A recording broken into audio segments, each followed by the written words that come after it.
कहानी की शुरुआत मैलरी नाम की एक लड़की से होती है। मैलरी पेंटिंग बना रही होती है। वह प्रेग्नेंट है और कुछ ही दिनों में उसका बच्चा होने वाला है। तभी उसकी बहन जेसिका आती है और कहती है, क्या तुमने टीवी पर न्यूज देखा है? न्यूज में कुछ अजीब खबरें आ रही हैं। मैलरी न्यूज देखती है। न्यूज में बताया जाता है कि रूस में एक खतरनाक बीमारी फैल गई है। इस बीमारी में इंसान अपने दिमाग पर कंट्रोल खो देता है और खुद की जान ले लेता है। रिपोर्टर बताता है कि अभी तक किसी को ठीक से नहीं पता कि यह बीमारी है या कोई वायरस। बस लोग किसी चीज को देखते ही पागल हो जाते हैं और अपनी जान ले लेते हैं। यह बीमारी लाखों लोगों में फैल चुकी है और अब दूसरे देशों में भी फैल रही है। लेकिन मैलरी इस न्यूज को नजरअंदाज कर देती है। वह जेसिका के साथ प्रेगनेंसी चेकअप के लिए अस्पताल चली जाती है। अस्पताल में डॉक्टर खुशखबरी देता है कि बच्चा बिल्कुल ठीक है और जल्द ही मैलरी मां बनने वाली है। यह सुनकर मैलरी बहुत खुश हो जाती है और दोनों घर लौटने लगती हैं। लेकिन अस्पताल से बाहर निकलते समय मैलरी एक लड़की को देखती है जो अपना सिर जोर जोर से शीशे पर मार रही होती है। यह देखकर मैलरी बहुत डर जाती है। वह जल्दी से जेसिका के साथ कार में बैठ जाती है और कहती है, जल्दी चलो, मुझे लगता है रूस का वो खतरनाक वायरस यहाँ भी आ गया है। बाहर सड़कों पर अफरा तफरी मच चुकी थी। लोग खुद को नुकसान पहुंचा रहे थे। जेसिका जल्दी से गाड़ी स्टार्ट करती है और तेजी से घर की तरफ चल पड़ती है। लेकिन हालात और भी खराब हो जाते हैं। सड़क पर बहुत सारे एक्सीडेंट होने लगते हैं। ये सब देखकर मैलरी बहुत ज्यादा डर जाती है। ड्राइव करते समय जेसिका अचानक कुछ ऐसा देख लेती है जिससे उसकी आंखों का रंग बदल जाता है। अब जेसिका अपने ऊपर से कंट्रोल खो देती है और गाड़ी की स्पीड बहुत तेज कर देती है। वह जानबूझकर सामने से आने वाली गाड़ियों से एक्सीडेंट करने लगती है। मैलरी उसे रोकने की कोशिश करती है, लेकिन जेसिका नहीं रुकती। ऐसा लगता है जैसे किसी ने उसके दिमाग पर काबू कर लिया हो। तभी उनकी कार एक दूसरी गाड़ी से टकरा जाती है और भयानक एक्सीडेंट हो जाता है। किस्मत से दोनों बच जाती हैं और कार से बाहर निकल आती हैं। लेकिन इससे पहले कि मैलरी कुछ समझ पाती, वह देखती है कि उसकी बहन जेसिका एक ट्रक के सामने जाकर अपनी जान दे देती है। अपनी आंखों दो के सामने बहन की ऐसी डरावनी मौत देखकर मैलरी बहुत ज्यादा डर जाती है। हालात इतने खराब होते हैं कि उसे जेसिका की लाश के पास जाने का भी समय नहीं मिलता। चारों तरफ भगदड़ मची होती है। लोग इधर उधर भाग रहे होते हैं। मैलरी भी डर के मारे लोगों के साथ आगे की तरफ दौड़ने लगती है। तभी पीछे से कोई उसे धक्का देता है और वह नीचे गिर जाती है। एक औरत उसकी मदद करने आती है, लेकिन तभी उस औरत को भी सामने कुछ दिखाई देता है। वह औरत भी जेसिका की तरह एक जलती हुई कार में बैठकर अपनी जान दे देती है। इसी दौरान टॉम नाम का एक आदमी आता है। वह मैलरी को उठाता है और उसे पास के एक घर के अंदर ले जाता है। उस घर में पहले से कुछ लोग मौजूद होते हैं। वे सभी बहुत डरे हुए होते हैं।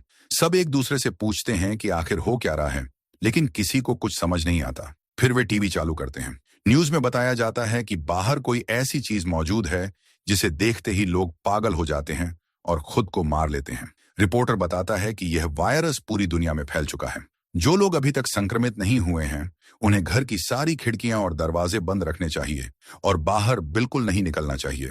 यह सुनकर सब लोग जल्दी से घर की सभी खिड़कियां बंद कर देते हैं और शीशों को कागज से ढक देते हैं ताकि बाहर की वो खतरनाक चीज उन्हें न देख सके।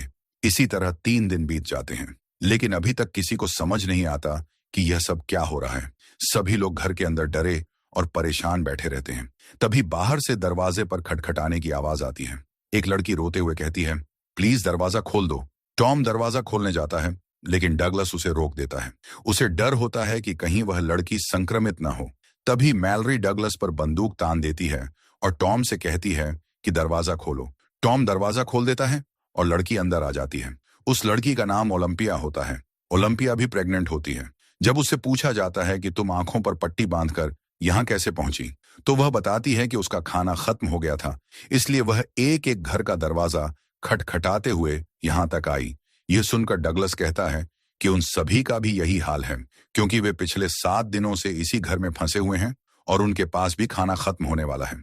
अब सभी लोग सोचने लगते हैं कि बाहर से खाना कैसे लाया जाए। घर से थोड़ी दूर एक सुपरमार्केट होता है, लेकिन बिना देखे वहां पहुंचना बहुत मुश्किल था।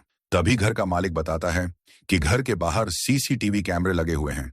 अगर कैमरे से बाहर की हालत देख ली जाए तो हम उन खतरनाक चीजों से बचते हुए सुपरमार्केट तक जा सकते हैं। वह यह भी कहता है कि उसे नहीं लगता कि स्क्रीन पर देखने से कोई संक्रमित होगा, लेकिन बाकी लोग इससे मना कर देते हैं। तब घर का मालिक कहता है, अगर हमने यह नहीं किया तो हम सब भूख से मर जाएंगे।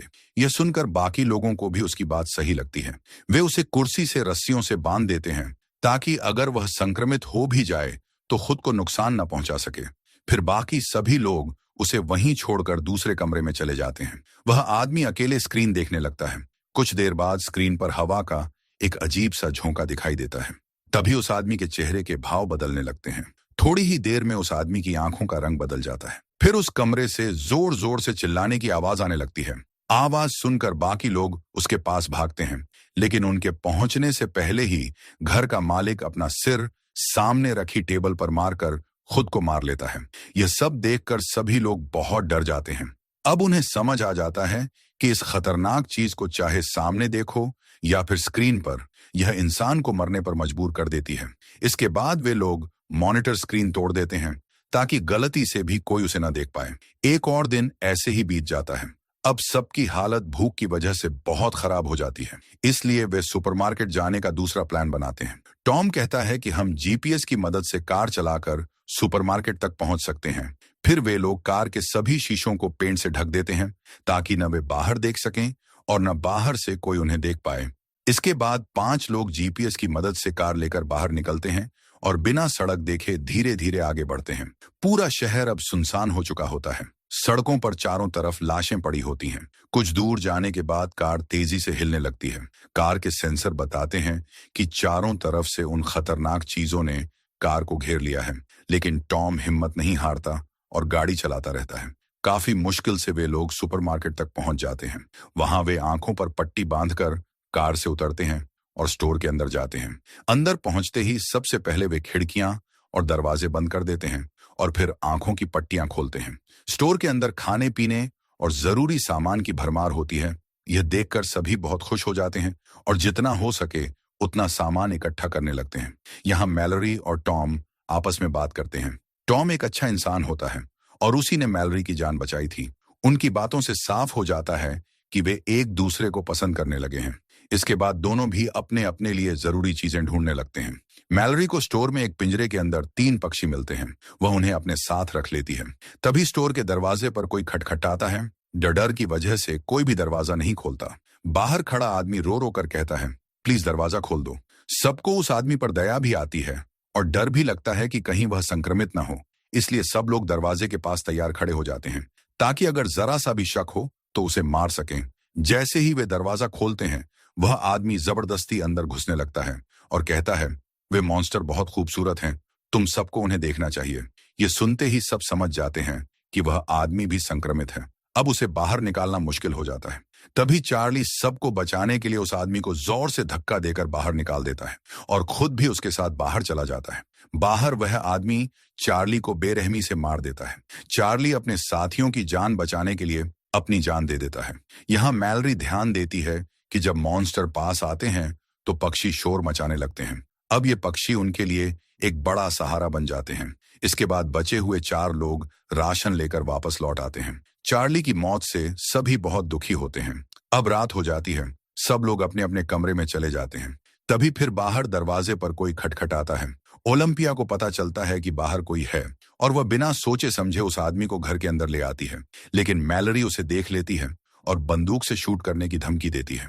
इतने में घर के बाकी लोग भी अपने कमरों से बाहर आ जाते हैं। एक अनजान आदमी को देखकर सब लोग डर जाते हैं और ओलंपिया पर चिल्लाते हैं, तुमने इसे अंदर क्यों आने दिया? ओलंपिया कहती है, मैं पहले अकेले बाहर रह चुकी हूँ। मुझे पता है कि अकेले बाहर रहना कितना मुश्किल होता है, इसलिए मुझे इस आदमी पर दया आ गई और मैंने इसे अंदर आने दिया। यह आदमी अपना नाम गैरी बताता है। वह सबसे हाथ जोड़कर कहता है, प्लीज मुझे बाहर मत निकालो। गैरी बताता है कि उसके घर में कुछ पागल लोग घुस आए थे। उन्होंने उसके दोस्तों की आंखें जबरदस्ती खोल दी और उन्हें उस शैतान को दिखा दिया। उस शैतान को देखते ही उसके सारे दोस्तों ने आत्महत्या कर ली। गैरी किसी तरह जान बचाकर वहां से भागा और यहां तक पहुंचा। यहां हमें पता चलता है कि जो भी उस शैतान को देख लेता है, वह शैतान उसे उसकी जिंदगी का सबसे बड़ा डर या सबसे बड़ा दुख दिखाता है। यह दुख इतना गहरा होता है कि इंसान सह नहीं पाता और बहुत ज्यादा डिप्रेशन में जाकर खुद को मार लेता है। गैरी आगे बताता है कि कुछ लोग ऐसे भी थे जो उस शैतान को देखकर खुश हो रहे थे। उनकी आंखों पर पट्टी भी नहीं थी। इससे सबको समझ आता है कि जो इंसान पहले से ही बहुत दुखी होता है, उस पर शैतान का असर नहीं होता। ऐसे लोग शैतान के गुलाम बन जाते हैं और इंसान बनकर दूसरे लोगों को फंसाने लगते हैं। अब सवाल यह होता है कि क्या गैरी भी शैतान के कंट्रोल में है या फिर वह एक आम इंसान है, यह आगे पता चलेगा। फिलहाल सब लोग गैरी को घर में रहने की इजाजत दे देते हैं, लेकिन डगलस को गैरी पर बिल्कुल भरोसा नहीं होता। वह गुस्से में गन उठाकर गैरी को बाहर निकालने की धमकी देता है। तभी पीछे से शर्ला आती है और डगलस के सिर पर वार करके उसे बेहोश कर देती है। सब मिलकर डगलस को दूसरे कमरे में बंद कर देते हैं। गैरी सबका धन्यवाद करता है। अगले दिन अचानक मैलरी और ओलंपिया दोनों को एक साथ लेबर पेन शुरू हो जाता है। टॉम और शर्ला उनकी मदद करते हैं और उन्हें ऊपर वाले कमरे में ले जाते हैं। गैरी नीचे ही रह जाता है और उसकी हरकतें अजीब होने लगती हैं। वह शैतान की कई तस्वीरें टेबल पर रख देता है। उसकी आंखों से साफ पता चलता है कि गैरी भी शैतान के कंट्रोल में है। उधर ऊपर मैलरी और ओलंपिया दोनों बच्चों को जन्म देती हैं। ओलंपिया को एक बेटी होती है और मैलरी को एक बेटा। इसी दौरान नीचे पिंजरे में बंद पक्षी जोर जोर से शोर करने लगते हैं। गैरी को गुस्सा आ जाता है। वह पिंजरे को उठाकर फ्रिज के अंदर बंद कर देता है और खिड़कियों पर लगे कागज भी हटा देता है। तभी डगलस उसकी हरकतें देखकर समझ जाता है कि गैरी भी शैतान का एक पपेट है। ऐसे लोग शैतान को देखकर मरते नहीं, बल्कि शैतान के कहने पर दूसरों की जान लेते हैं। डगलस चिल्लाकर कहता है, मैंने कहा था कि इस आदमी को घर से बाहर निकाल दो। डगलस की आवाज सुनकर टॉम नीचे आता है, लेकिन तभी गैरी पीछे से आकर टॉम के सिर पर वार करता है और उसे बेहोश कर देता है। इसके बाद गैरी डगलस को मारने के लिए उसकी तरफ बढ़ता है, लेकिन तभी उसे बच्चों की आवाज सुनाई देती है। वह डगलस को छोड़ देता है और ऊपर मैलरी और ओलंपिया के कमरे में चला जाता है। वह वहां खिड़कियों पर लगे सारे कागज हटा देता है। जैसे ही ओलंपिया बाहर देखती है, वह शैतान के कंट्रोल में आ जाती है। मैलरी समझ जाती है कि अब ओलंपिया खुद को मार ही लेगी, इसलिए मैलरी ओलंपिया की बेटी को उससे छीन लेती है। तभी ओलंपिया खिड़की से कूदकर अपनी जान दे देती है। इसके बाद गैरी शर्ला को पकड़ता है और जबरदस्ती उसकी आंखें खोल देता है। शर्ला भी संक्रमित हो जाती है और खुद को मार लेती है। अब गैरी मैलरी की तरफ बढ़ता है, लेकिन मैलरी ने चादर से अपने और दोनों बच्चों को ढक रखा होता है, इसलिए वह सुरक्षित रहती है। गैरी उसे चादर हटाने के लिए उकसाने लगता है ताकि वह बाहर देखे। तभी डगलस बंदूक लेकर वहां पहुंचता है। वह आंखें बंद करके गैरी को शूट करने की कोशिश करता है, लेकिन गैरी को पता होता है कि डगलस को कुछ दिखाई नहीं दे रहा। गैरी मौका देखकर डगलस को पकड़ता है और ऊपर से नीचे ग्राउंड फ्लोर पर गिरा देता है। फिर गैरी डगलस को कैंची से मार देता है और कहता है, तुम उस शैतान की खूबसूरती नहीं देख पाओगे। इसी बीच टॉम को होश आ जाता है। वह किसी तरह शॉटगन उठाता है और गैरी को मार देता है। इसके बाद टॉम ऊपर जाता है और मैलरी और बच्चों को शांत करता है। अब सिर्फ टॉम, मैलरी और 2 बच्चे ही जिंदा बचे होते हैं। फिर कहानी 5 साल बाद की दिखाई जाती है। अब मैलरी और टॉम एक रिलेशनशिप में होते हैं। बच्चे भी बड़े हो चुके होते हैं, लेकिन खतरा अभी खत्म नहीं हुआ होता। बाहर अब भी शैतान के कंट्रोल में लोग घूम रहे होते हैं, जो सामान्य इंसानों को पकड़कर मार देते हैं। पिछले 5 सालों से वे लोग इसी तरह छिपकर जिंदगी जी रहे होते हैं। मैलरी ने बच्चों को इस खतरनाक हालात में जिंदा रहने के सारे तरीके सिखा दिए होते हैं। यहाँ यह भी साफ हो जाता है कि जो लड़का है वह मैलरी का अपना बेटा है, लेकिन वह लड़की मैलरी की बेटी नहीं होती। वह ओलंपिया की बेटी होती है, जिसे मरने से पहले ओलंपिया ने मैलरी को सौंप दिया था। एक दिन रेडियो से आवाज आती है। रेडियो पर रिक नाम का एक आदमी बोलता है। वह बताता है कि वे जिस जगह पर हैं वह पूरी तरह सुरक्षित है। वह कहता है कि वहां एक कॉलोनी है जहां खाने पीने और जरूरत की सारी सुविधाएं मौजूद हैं। अगर कोई वहां आना चाहता है तो नदी के बहाव के साथ आए। वह यह भी बताता है कि जब नदी का बहाव सबसे तेज होगा तो पास के जंगल के बीच उनकी कॉलोनी मिल जाएगी। वहां बहुत सारे पक्षी हैं जिनकी आवाज सुनकर उस जगह को पहचाना जा सकता है। वह कहता है कि वहां पहुंचने में 2 दिन लगेंगे। टॉम उस आदमी की बातों पर भरोसा करता है और वहां जाना चाहता है, लेकिन मैलरी मना कर देती है। वह कहती है कि हो सकता है वह आदमी भी संक्रमित हो और हमें बाहर बुलाकर मारना चाहता हो। रात में टॉम मैलरी को समझाता है। वह कहता है कि अगर हमें जिंदा रहना है तो वहां जाना ही पड़ेगा। हम कब तक आंखों पर पट्टी बांधकर ऐसी जिंदगी जीते रहेंगे। अगले दिन जब वे लोग सामान लेने बाहर जाते हैं, तभी कुछ पागल लोग उन पर हमला कर देते हैं। टॉम मैलरी और बच्चों से कहता है, यही सही मौका है यहां से निकलने का। मैं इन लोगों को बातों में उलझाता हूं। तुम लोग पीछे के रास्ते से निकल जाओ और नदी के सहारे उस जगह पहुंच जाओ। मैलरी टॉम को अकेला छोड़ना नहीं चाहती, लेकिन टॉम कहता है जिंदा रहने के लिए किसी एक को अपनी जान देनी ही पड़ेगी। इसके बाद टॉम मैलरी और बच्चों को पीछे के रास्ते से भेज देता है। वह खुद आंखों पर पट्टी बांधकर शॉटगन लेकर उन पागल लोगों के सामने चला जाता है। वे लोग टॉम से पट्टी हटाने को कहते हैं, लेकिन टॉम उन्हें बातों में उलझाता रहता है ताकि मैलरी बच्चों के साथ वहां से निकल सके। तभी वे लोग मैलरी को जाते हुए देख लेते हैं। मैलरी के पीछे जाने से पहले ही टॉम गोली चलाकर 2 लोगों को मार देता है। इस दौरान टॉम खुद भी घायल हो जाता है। अब बिना देखे लड़ना उसके लिए मुश्किल हो जाता है, इसीलिए वह अपनी आंखों से पट्टी हटा देता है और 2 और लोगों को मार देता है। अब सिर्फ एक ही पागल आदमी बचता है। जब टॉम उसे मारने जाता है तभी शैतान वहां पहुंच जाता है और टॉम को अपने काबू में करने लगता है। पूरी तरह काबू में आने से पहले टॉम उस आखिरी आदमी को भी मार देता है, फिर उसी गन से खुद भी अपनी जान ले लेता है। दूसरी तरफ गोली की आवाज सुनकर मैलरी समझ जाती है कि टॉम मर चुका है। वह बहुत रोती है क्योंकि मुश्किल वक्त में टॉम ही उसका सहारा था। इसके बाद मैलरी रेडियो पर बताई गई जगह पर जाने की तैयारी करती है। वह बच्चों को समझाती है कि यह सफर बहुत मुश्किल होगा, लेकिन जिंदा रहने के लिए हमें वहां जाना ही होगा। वह बच्चों से कहती है, चाहे कुछ भी हो जाए, तुम दोनों अपनी आंखों से पट्टी मत हटाना, वरना तुम मर जाओगे। इसके बाद मैलरी खुद और दोनों बच्चों की आंखों पर पट्टी बांधती है और नदी की तरफ निकल पड़ती है। रस्सी का सहारा लेते हुए वे लोग नदी तक पहुंच जाते हैं। वे तीनों एक नाव में बैठकर नदी के बहाव के साथ आगे बढ़ने लगते हैं। मैलरी अपने साथ पिंजरे में बंद पक्षियों को भी रखती है। कुछ घंटों की यात्रा के बाद मैलरी रेडियो से उस कॉलोनी के लोगों से संपर्क करती है जहां वे जा रहे होते हैं। तभी पिंजरे में बंद पक्षी जोर जोर से शोर करने लगते हैं। उसी समय एक डरावनी आवाज मैलरी को बार बार बुलाने लगती है, लेकिन मैलरी उसे नजरअंदाज करके आगे बढ़ती रहती है। थोड़ी दूर जाने के बाद वह आवाज और पास आने लगती है। एक आदमी मैलरी के पास आकर कहता है, अपनी आंखों की पट्टी खोल दो, यहाँ तुम सुरक्षित हो, मेरे पास खाना भी है। मैलरी बच्चों को चादर से ढक लेती है और चारों तरफ गोली चलाने लगती है। वह आदमी समझ जाता है कि मैलरी पट्टी नहीं हटाएगी। तभी वह आदमी नाव के पास आकर मैलरी पर हमला करता है और उसकी आंखों की पट्टी हटाने की कोशिश करता है। वह भी गैरी की तरह कहता है, तुम्हें उस शैतान को देखना चाहिए, वह बहुत खूबसूरत है।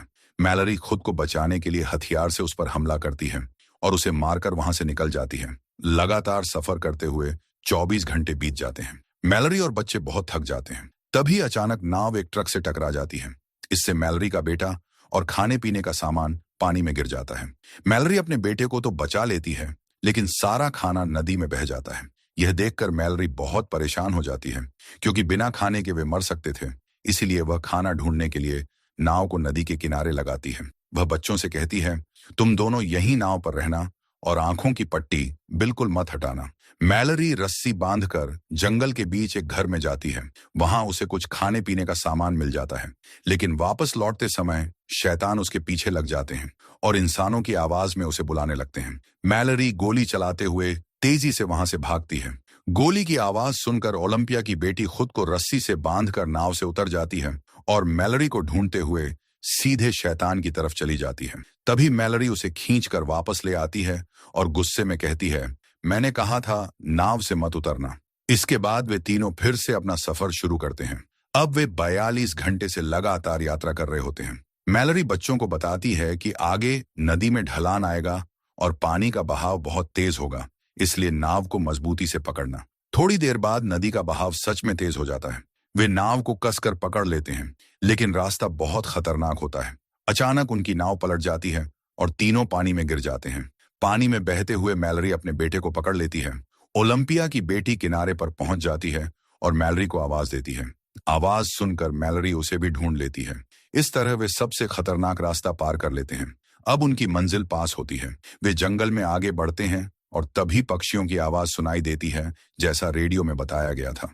वे पक्षियों की आवाज का पीछा करते हैं, लेकिन तभी शैतान भी वहां पहुंच जाता है और उनका पीछा करने लगता है। वह उन्हें पट्टी हटाने के लिए बहकाता है। मैलरी बच्चों से कहती है, आवाज पर ध्यान मत दो, बस चलते रहो। चलते चलते अचानक मैलरी एक गड्ढे में गिर जाती है और बेहोश हो जाती है। बच्चे घबरा जाते हैं कि मैलरी कहाँ चली गई। वे इधर उधर मैलरी को ढूंढने लगते हैं। इसी मौके का फायदा उठाकर वह शैतान मैलरी की आवाज में बच्चों से आंखों की पट्टी हटाने को कहता है। ना समझ बच्चे उसे मैलरी समझ लेते हैं और पट्टी हटाने ही वाले होते हैं। तभी सही समय पर मैलरी को होश आ जाता है। वह जोर से चिल्लाकर बच्चों को पट्टी हटाने से रोक देती है। फिर उनकी आवाज का पीछा करते हुए वह बच्चों तक पहुंच जाती है। इसके बाद मैलरी बच्चों को लेकर पक्षियों की आवाज की तरफ दौड़ने लगती है।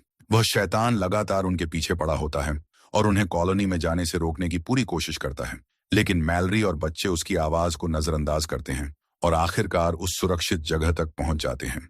मैलरी दरवाजा खोलने की गुहार लगाती है। वहां मौजूद लोग उन्हें अंदर ले आते हैं और सबसे पहले उनकी आंखें चेक करते हैं ताकि यह पक्का हो जाए कि वे संक्रमित नहीं हैं। जब यह साफ हो जाता है कि तीनों सुरक्षित हैं, तो उन्हें कॉलोनी के अंदर ले जाया जाता है। मैलरी पट्टी हटाकर देखती है कि यह जगह एक ब्लाइंड स्कूल है। यहाँ ज्यादातर लोग देख नहीं सकते, इसलिए शैतान उनका कुछ नहीं बिगाड़ सकता। यहाँ मैलरी की मुलाकात रिक नाम के आदमी से होती है। वही आदमी था जिसने रेडियो पर इस जगह की जानकारी दी थी। इस कॉलोनी में कई पक्षी भी पाले जाते हैं ताकि खतरे का पता पहले ही चल जाए। मैलरी भी अपने साथ लाए पिंजरे के पक्षियों को आजाद कर देती है। इसी के साथ यह कहानी खत्म हो जाती है।